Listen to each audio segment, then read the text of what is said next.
And with the conclusion of the last two segments, which I thought turned out pretty well, it's apparently time for me to deal with a really shitty one again. This one is actually so bad that I decided that the live commentary was not going to see the light of day. So for my test this time around, I have to do 42.5 minutes of post-commentary. This is going to be lovely. I'm not entirely sure if I'm going to have something interesting to talk about through the entirety of this segment, but I will try my best.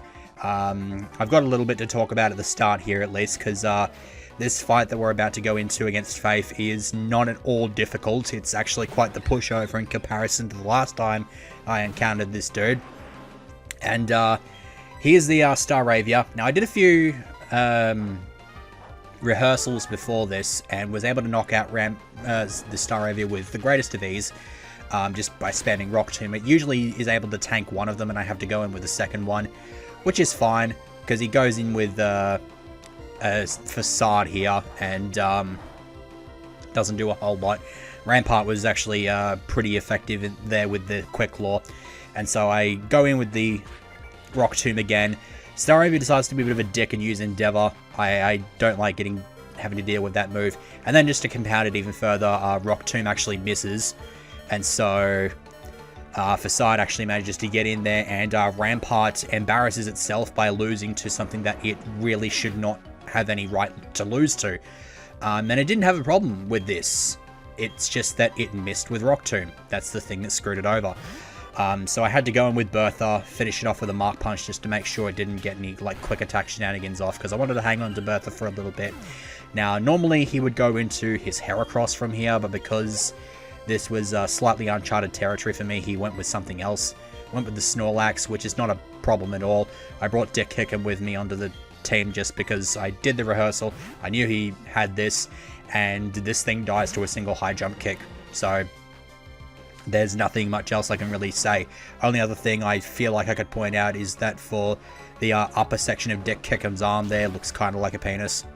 I don't know why I immediately drew the that juvenile observation, but for some reason I just can't unsee it. And now you won't be able to unsee it. I mean, there are worse things. Let's just let's not forget Green's Hitmonchan sprite, or even just Red and Blue's. I mean, Red and Blue's Golbat doesn't really fit in the same category because it's just outright hideous. The green Hitmonchan sprite actually, kind of looks weird. If you don't know what it is, it can also, it's basically just Hitmonchan sort of hiding behind its giant fists, and for some stupid reason, people have made the observation that it looks kind of like the image of a Togekiss staring very intently at a Doduo while it's trying to take a dump. I don't know why, but it's another one of those things that you just can't unsee. So Heracross came in, went down. It was basically an area lace war. It can sometimes knock out, sometimes it can't. If it is able to tank it, then it's not a big deal, because I just went in with the Mark Punch here. Now, went with the Bug Bite, stole the Citrus Berry off the Grottle. It actually goes for Seed Bomb here, which I thought I'd be able to tank because it's quad resistant, but the hasty nature dropping its defense unfortunately makes the Seed Bomb too strong, and it dies anyway, which is a bit depressing. Normally it goes for Crunch, which is a far more guaranteed one-hit kill because it's not quad resisted. But in a similar sort of way to the Mark Punch on the Heracross, I can just send in Spearmint, get a priority move, and finish it off. This Grottle can also be a little bit annoying with Protect stalling, but it didn't go for that there. And it could have actually been a lot worse. You'll notice that the Grottle there was level 33, and it evolves into Torterra at 32, so if Drayana wanted to be an arsehole, he could have just given Faith a Torterra in this for this fight. Although I think that that's actually the first time you come across a Grottle. No, it's not. I'm pretty sure Gardenia has Grottle. Yeah, she does. So that right there is one of the maids from the Pokmon Mansion from Route 212. You might remember that as being the one with the trophy garden, where you can sort of talk to someone, and then for the duration of that day, a unique Pokemon shows up in that garden along with all the other regular ones. Here, I think the encounter table just includes a bunch of those Pokemon, so you can find them all at once, including a few baby Pokemon. There's Pichu, there's Cleffa, Igglybuff, Happiny as well, so that's pretty nice. So I'll be grabbing a bunch of those off screen and showing those off at the start of the next segment. I'm also going to be showing off some of the stuff from Route 212, because we'll be exploring that for the majority of this segment. It's basically going to be the bulk of this segment, me going through Route 212 and eradicating the Galactics there. So there I just picked up the good rod. There's that policeman there that's preventing me from progressing any further into this route, which means that my original plan to get to Solaceon Town in this segment is not going to come into fruition, which sucks. So all I get to do now is just sort of bowl around in the grass, which I'm happy that it's here, because I don't think there's actually a single thing in this grass that I don't already have as of this point in the video. I think there might be like one thing there, but I do eventually get everything that you can encounter through the regular walking into the grass, one of which is coincidentally Staravia. There's also a honey tree in this area that I don't have access to until after I knock over the Galactics, and you can find Staravia in there as well, but there's a couple of other evolved birds, so I'll probably do some messing about with that in the next segment, provided that it doesn't take too long for me to grind through all the trainers, because if my memory serves me correctly, there's a handful of them. So yeah, here's Bonsly. Bonsly is a bit of an interesting little case. This is actually not the first game in which it appeared in, and by first game I mean it's not even like Diamond and Pearl in which it first appeared. It was actually XD. And there's like this Bonsly card that you can hand in at Real Game Tower or something like that. You can actually use a Bonsly, which is kind of interesting, but it's the only time you ever actually get the opportunity to use a Bonsly. I think the only other Gen 4 Pokemon that appear in like Gen 3 games, I think there is the Lucario rank in Mystery Dungeon Red and Blue. I think there's some point where you can get a Weavile of something or other, like maybe a Weavile statue in those games. I'm not 100% sure about that. But then there's also Munchlax, which also appears in XD, and you'll occasionally come across it pigging out on the Poké Snacks that you left for the wild Pokemon in those random Poké areas, because for some reason they felt the need to incorporate some really weird, stupid mechanic for encountering wild Pokemon in XD, but it's okay. It adds a little bit more selectability for your team, but it's not really that big of a deal. So that's the thing with Bonsly. It is normally, I actually don't remember which version it is exclusive to. Let me actually have a look at that. Let's see. It is Pearl exclusive, I do believe, because it's one of them is exclusive. Yeah, the immediately loses train of thought and capability of speaking. Bonsly is exclusive to one version, and its counterpart is Mime Jr. Let me quickly check Bonsly here. Yada yada yada. Oh, so you can actually get them both from the trophy garden apparently, but besides that, you can find Bonsly on routes 209, 210 south in Pearl. So it's more common in Pearl, with Mime Jr being the polar opposite of that. Snubble's a bit annoying. The Snubbles here have Raw, so I end up like missing out on a couple of these. And so before too much longer, we are going to come across a Mime Jr here, which I'm going to be picking up. And I guess I probably should have... again, immediately loses the ability to speak because I just cannot think of anything to say afterwards. But yeah, here's the Mime Jr. I guess there's not much point in hiding it any further. This is the 12th and final team member right here. So this one in particular does not make the grade. It actually does have a pretty good ability, as you'll see soon enough. But there is actually 2 different abilities that this thing can have. And while the ability that this thing has is actually not too bad, I actually kind of preferred the other one. So this one is just fated to go into the collection. So before too much longer, I think it's a couple of minutes away, there's going to be a cutaway where I am showing the stats of the Mime Jr. that I just caught, and then it cuts to the stats of the one that I eventually settle on, which is part of the reason I kept to this recording. I could have easily thrown it out and redone it, but I ended up getting pretty lucky. Like, out of the 10% encounters on Route 209, Mime Jr. was, as you might expect, the least common of them, which is rather stupid. It was the same thing with the Zangoose. Thankfully, though, it didn't take as long for me to get one with a decent enough nature, as the I think the cut's about to come in right here. Yeah, there it is. So, off screen, went and caught one. It had the calm nature, which was really good, plus special defense, minus attack. This thing is this thing has complete shit for physical attack, so you just want to stick with the special side of the spectrum here, which was really nice. And it has the filter ability as opposed to technician. Like, as nice as technician is, I would rather give this thing actual hard-hitting stab moves and like other stuff that it has access to. And so filter was just the better option because of the capability of reducing damage from super effective hits.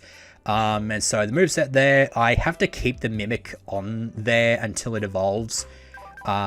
Just because Mimic is actually a requirement for it to evolve. As long as it levels up while it has Mimic, it will become a Mr. Mime. So it won't be too long before that actually happens. I think there was a point there where I was supposed to like chop out a couple of seconds of footage, but yeah, whatever. I'm not like fussing too much over that. It's not a massive deal. I may have chopped it out anyway, but I couldn't be asked to remember. This is me showing off that I caught a Meowth and a Snubble off screen as well. So that's everything that I can encounter just by walking around in the grass normally on Route 209. There's still the matter of the stuff from the Honey Tree, as well as the Pokeradar which is Parugly. So that's lots and lots of fun. And of course, it's quite early in the game to be encountering Parugly as well, because Parugly, I think Glameow doesn't evolve into Parugly until like pretty close to 40. Isn't it like 38 or something like that? Let me actually have a look at this. Glameow evolves into Parugly at 38. Is that actually different in the hack though? I imagine it probably is, because let's see. Yeah, it actually evolves at 32. It's the same as with Stunky. It evolves into Skuntank at 34 normally, but it goes into Skuntank at 32 in this hack, as we saw in the previous segment. So here's where things started to go south for the segment. Not just in terms of the content, but also just the commentary, because I went into this completely blind, didn't know what to really expect. I was kind of expecting the outside, there's like this initial area to still have regular trainers. Unfortunately it does not, and so it's just more of these dickheads that I had to deal with. And so I changed the team up. As you can see, I brought in Title as well as $3, I think. Where were the actual changes? Yeah, I brought in Title, and oh no, $3 was still, yeah, $3 was still part of the team. I brought the Mime Jr. along as well as Title, and so I just went with that going into the into this area. And so I in addition to catching the Mime Jr. off screen, I also took the liberty of just going back to Eterna City and giving it its nickname. Not much point in actually showing off me giving it the nickname, but you may have seen that I named it Yeager, spelled Y-E-A-G-E-R. I think in relevance to the character that I named it after, I think you could also use the spelling of J-A-E-G-E-R. But the character in question is from Yu-Gi-Oh! 5Ds. He's like this clown, sort of midget jester, like doofus who holds, I think he's like second in command in New Domino City. Like, he served under Rex Goodwin initially, and then when Rex Goodwin died, he was like serving under the I think they're called the Three Pure Nobles in the English dub, which is stupid, but they're just the Emperors of Iliasta. If you are more inclined to watch the English dub, then Yeager's English dub name is Lazar. You may know what I'm talking about. His on top of his whole character just being a trickster type jester like doofus, he comes from a pretty poor family of that would run a circus, and they had to deal with poverty and all that sort of stuff, and through which he developed an undying love for cup ramen, which was kind of hilarious. But when you eventually see him duel, I think he only ever duels twice in the entire series. He uses a deck based around the three Jester monsters. There's Jester Lord, Jester Confy, and Jester Queen. And I think that fit pretty well with Mime Jr. as well as Mr. Mime, because the designs for both of those are sort of based off of both clowns as well as jesters. And then, of course, there's the whole, mime shtick that they go with. Mr. Mime is stated in Bulbapedia as, being a pantomime of somebody that's trapped inside of a box, which is, why they've got their hands out in front of them, because they're, touching a wall, which is what they're literally doing, because they have the ability to create invisible walls, as has been shown in pretty much just about every single form of media. It has access to reflect light screen in its level up move pool. Also gets barrier. There's also an episode in the anime where Ash just sort of runs down a completely boring old road and then just face plants an invisible wall made by Mr. Mime, which, if my memory serves me correctly, was about freaking 30 feet high, climbing up this freaking wall. And despite not getting off to the best of starts, eventually that Mr. Mime ends up becoming Mimey, the one that Ash's mum kind of adopts, and so he makes the odd appearance here and there whenever Ash's mum shows up in the show. I think the latest is at some point in the Sun and Moon anime. I remember seeing the first 2 episodes when they're on holiday and this freaking Mimey's just got this Hawaiian shirt on. It looks like a total jackass. I'm not entirely sure why, but there's your long-winded explanation behind the name of Yeager.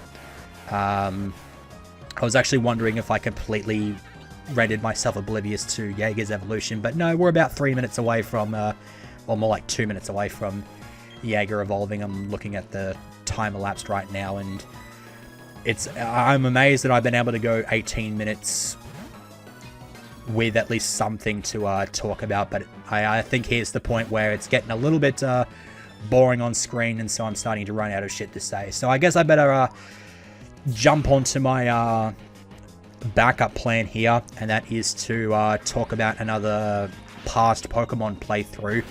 There's probably not going to be much to talk about here, since it is just a playthrough of Silver version, but I figured no real reason to leave it as a one-off for me talking about the Prism playthrough, when I've still got at least a couple more playthroughs after this, and it's just something that you can use as background noise if you're doing some other kind of crap. I don't bloody know. So yeah, I did a playthrough of Virtual Console Silver when those games came out. I got it because I wanted to try to shiny hunt for some of the legendaries. Well, the only ones I could really shiny hunt for were Blue and Ho-Oh, which I don't have to worry about now because I can just do the same thing in Crystal. I plan on shiny hunting for the Celebi in Crystal once I get that playthrough off the ground. I might talk about that later on if I end up maybe taking a break from this playthrough. I don't bloody know. I'm going on a completely rambling tangent here. But moving on. I'm not entirely sure. I can't remember really how far I got into this besides knocking over the Elite Four. At least I think I got all the badges in Kanto. I don't believe I've gone up against Red, though. I didn't really care too much because I was going after some legendaries anyway. That was the whole reason for it, because transferring stuff up from the Gen 1 and 2 Virtual Console games, they have access to their hidden abilities. And so Lugia with multi-scale, Ho-Oh with Regenerator, you know, that's some good shit to have. So it's very easy to get a hold of them, especially since you can clone them. And that's a pretty cool thing to have. But moving on to the team itself, I didn't use any of the starters here because I didn't really feel like the need to use any of them. In regards to the fire type fair though, that basically resulted in me having to use something that I had kind of already used before, and so I ended up sticking with Magmar just because it was available at a pretty decent time in the game. You got it from Burn Tower.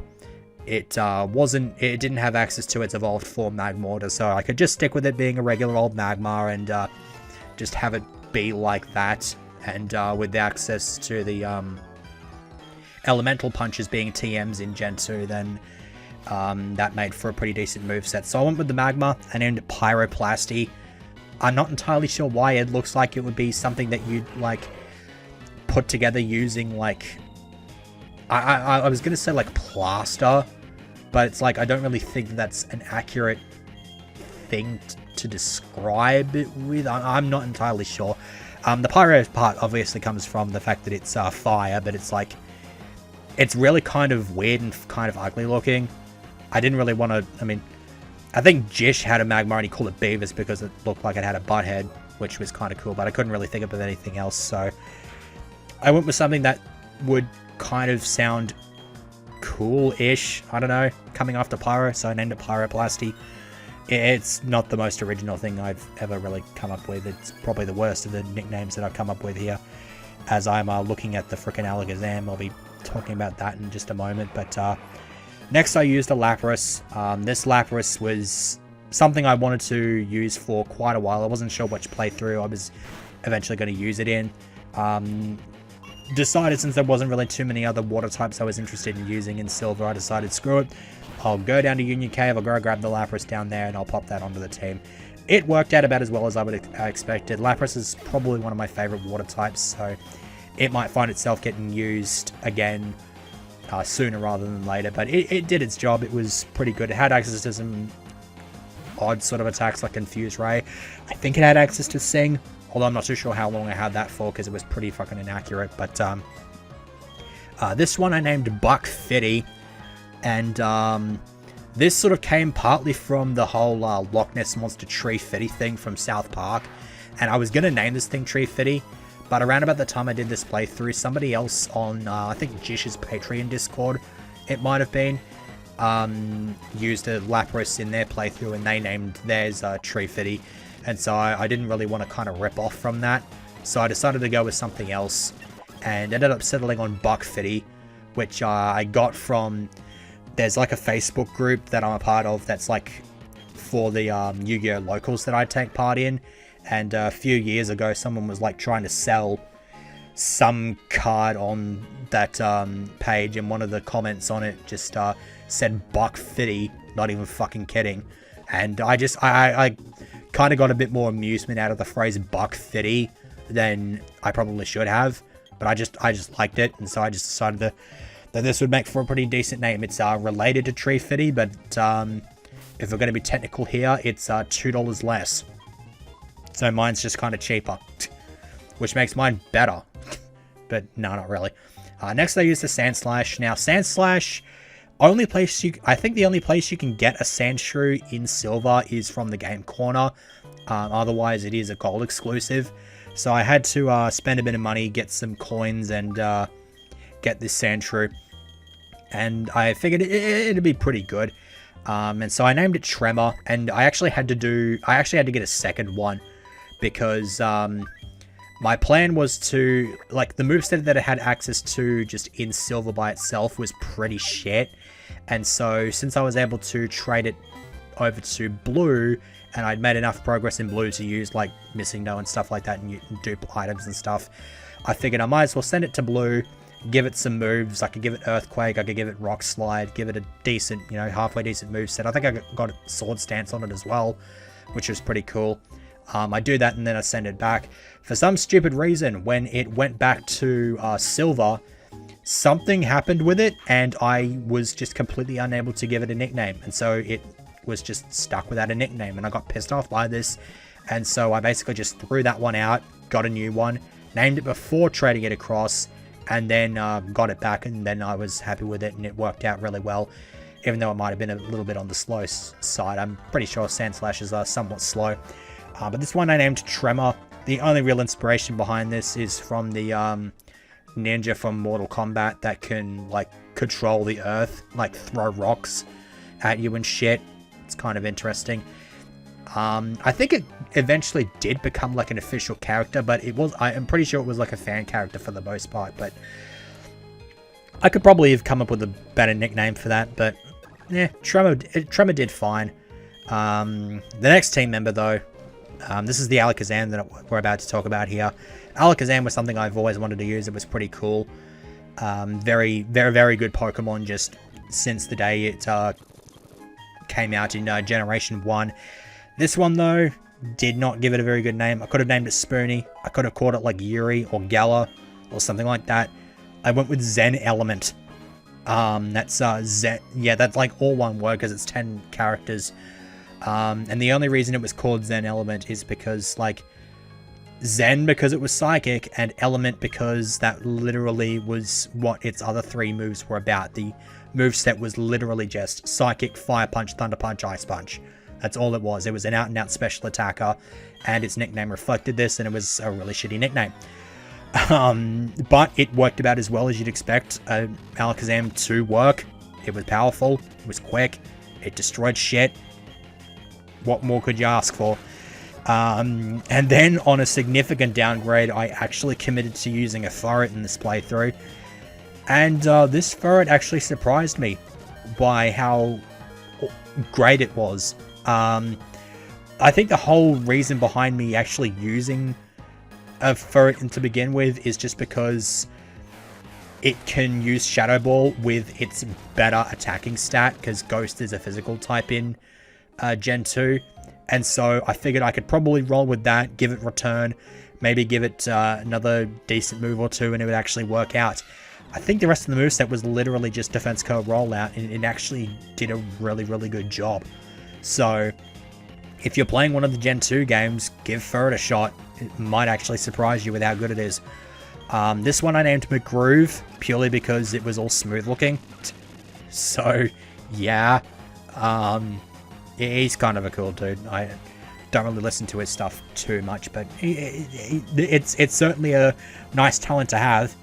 And then lastly, I used a Fortress. I'm not entirely sure why. It didn't have access to any of its stabs, but it did a role. It actually did do a good job in the role that it had access to, and that was just protecting, exploding. I think I had spikes on it, and I might have had one attacking move on it. That wasn't explosion. I think it was return. But it didn't do a whole lot else. I don't think it did a whole lot else in Colosseum. I remember using one in Colosseum a long time ago as well. So maybe the next time I use it, I'll use it in a later generation game where it can actually do something. But it is a bit of a defensive beast, so it's not something you really rely on to attack with. This one I named Diaper Pie because not a Pime Cone, Diaper Pie Surprise. Just because its pre-evolution has, like, relations to a pine cone. But I don't think it's actually an actual pine cone. I'm pretty sure it's just a bagworm, but it worked. It worked for what it does. And Diaper Pie is just a hilarious phrase as well, so using it as a name was always going to be a thing that was going to happen, so I was quite happy with the team. As I mentioned a bit earlier, I'm pretty sure I got all 16 badges, didn't fight Red yet. I think the team at the moment is still somewhere in the mid to high 40s, so if I went after Red now, I'd get my ass handed to me, and I don't really feel like grinding up all that way. So, focusing back onto the Pokemon Mansion here, you have to knock over a bunch of these galactic trainers, and with each one you knock over, the doorway sort of opens up and a Pokemon comes out, and eventually you've got to have a bunch of Pokemon just sort of get rid of the last dude, and then you'll be able to fight Commander Saturn. And So the most interesting one is the guy right towards the left end, because you have to actually fight him as well as 2 other lackeys immediately afterward, and you have to take a total of 6 turns in order to beat him. And this is basically similar to sort of a thing that you could do in the regular Platinum games anyway, where you just fight this random maid. I think it's like a group of maids actually, and you have to beat them all within an exact amount of turns in order to get a reward from some out of it. I can't remember what the reward was. I think it was pretty well worth it. It might have been, I'm not entirely sure, but I never really cared to do it. I'm not really going to care to do it in this segment, in this playthrough rather, so whatever. And there's another one on the other side, which Faith basically decides, screw that, I'm actually just going to beat you all in 1 turn. I don't need to do this crap, but I mean, I guess he's just sort of impervious to shit like that. He can get away with being obnoxious and stuff like that. It's like right at the start of the segment when I fought him, he basically just declared that I'm fighting him immediately. I'm just like, I have other shit to do, and it's just like, no, you're fighting me now. I used to think Hal was the worst rival in the series. I'm pretty damn close to changing my mind on that, given how fucking annoying Faith is. But besides that, he was, as I mentioned earlier, he was an absolute fucking pushover in this this time around. He might not be that way the next time I fight him, because I'm not entirely sure if there is another fight that you have with him between this fight in this segment and the one where you fight him on the bridge of Canalave City. I'm not 100% sure about that. But whatever. Yeah, that dude's going on about an egg.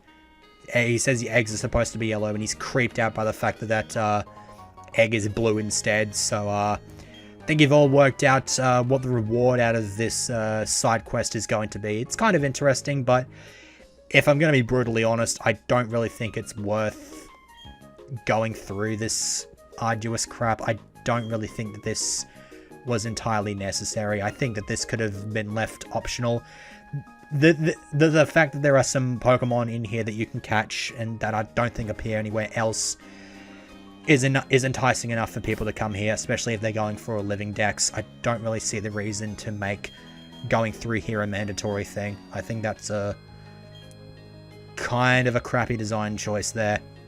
And part of the reason is just because of this last battle that you've got to do against Commander Saturn, because Commander Saturn is a bit of an asshole, and it's made exponentially worse, as you will find out soon. But here, you get to see me work out how this shtick is going to go down, which it did actually get me. I certainly suck it into it. So, what he does here is this first dude, I decided to go with Mitrose just because I feel like Mitrose could probably not... If this guy had 2 Pokemon, Mitrose could probably one-shot the both of them. He only had 1, it was an Incator, so my plan was to basically just Will-O-Wisp and then follow up with an attack to kill it. So that's 2 turns out the way. And then the next dude comes in and he's got a Ninjask, which I do the exact same thing. It's just Will-O-Wisp and then do that. And then lastly, if you are aware of the pattern, this guy runs a Shedinja. So I could go for a Will-O-Wisp, but it's going to kill him in 1 turn. That's not going to be good enough. So I went with the Discharge, and then went with the Overheat to kill it, and it was holding a Focus Sash. So I ended up taking 7 turns to kill it. Well, 7 turns to get through that. So I unfortunately had to redo it. It's actually pretty cool to have if you want to grind, but you're that close to Solaceon Town anyway, so that it's not really worth doing that. And so here, the strategy is to basically, because the Shedinja only has 1 HP, the drop in special attack from Overheat literally does not matter. And I don't think I even did the Overheat either, because it's weak to Shadow Ball as well, so I just hit it with a couple of Shadow Balls to ensure that I was never going to miss. So you want at least 2 turns to spare here to take this thing out. 1 to get rid of the Focus Sash, and then a second one to kill it outright. And then he decides to say, fuck you. He still lets the Clefairy go, but he decides that you're still not allowed to go through here. Probably because there's literally nothing beyond that doorway.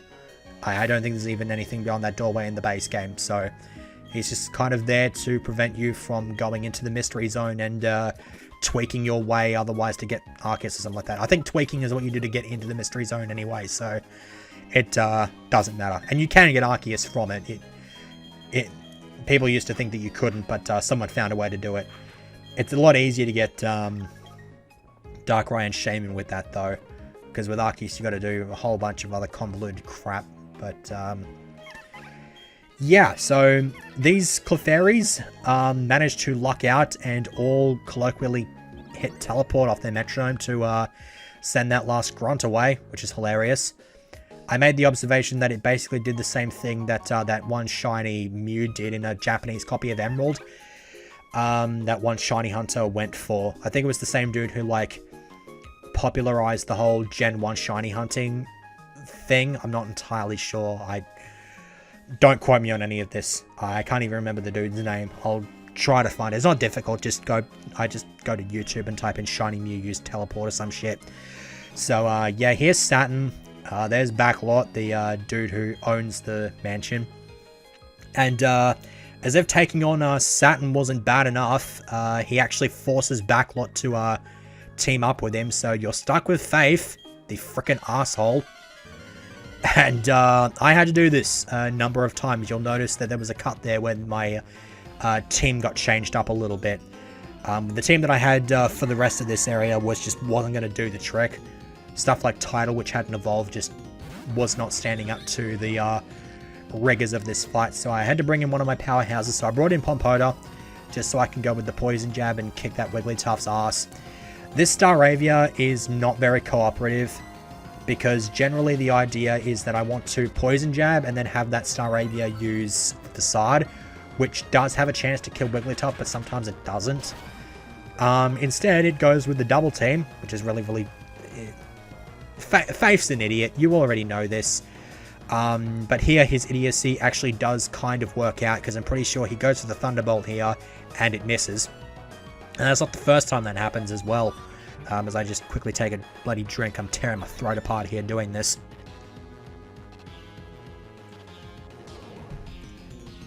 God. So, you'll also notice that I have to switch Pompoda out here because it is confused from Bronzong's Confused Ray, and then Cute Charm also had a bit of an effect there. So I had to work out what I was going to switch in. Went with Suricate just because Wigglytuff had just about had it at this point. And Suricate can just come in with a Night Slash and hopefully knock over Bronzong. So Staravia goes with the Facade, gets rid of the Wigglytuff.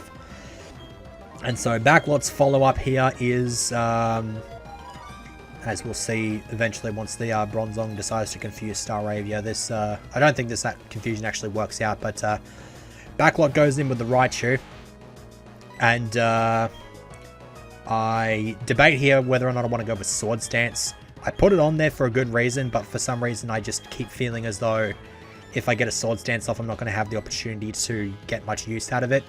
Raichu's Thunderbolt misses, so this Staravia is just locking out hardcore. Night Slash, unfortunately, not a 2-hit KO. I went with the option of just going with all-out attack and just not taking any turns to set up here. I'm not too sure who that Hypnosis was intended to hit, but I'm glad it missed, because it would have been pretty detrimental either way. And so here I am going on back and forward about Swords Dance again, and it's just like I go for the Night Slash anyway, and it does actually work out because I land a crit and knock the Bronzong out. So that brings us down to 2 Pokemon apiece, and this is where it gets a little bit annoying, because that Toxicroak has Drain Punch, and so when I get it close to knocking it out, it has that Drain Punch, which just kind of heals it and puts it out of that range of being 2-hit KO'd and 3-hit KO'd, and it's just all sorts of annoying. And then here I've got to work out what I want to switch into, because just about everything takes a super effective hit, and it was a bit stressful at this juncture in the fight. I can't even remember who I ended up going for here. I think it was Bertha. It might have been Bertha. Just because of Mark Punch, I could guarantee a hit. It was either that or Mitt Roast. I wasn't sending Illicin in at all. Okay, I guess I was sending in Mitt Roast. Oh yeah, I went with Mist Roast so I can Will-O-Wisp the Toxic Croak so that Drain Punch wouldn't do quite as much. And then I tried to go for the Overheat. I think I actually ended up getting knocked out here. Oh yeah, because Teeter Dance happened. I didn't get anything out of it. The Raichu got paralyzed though off Body Slam, but Static kicked in and paralyzed the Snorlax. Not that that really does much to the Snorlax on a speed standpoint, but you'll notice we eventually did get rid of the Toxic Croak there. Unfortunately, I was not able to get a discharge off on that Octillery, and as if that wasn't bad enough, it actually tanks a Seed Bomb here, and then kills me with Ice Beam.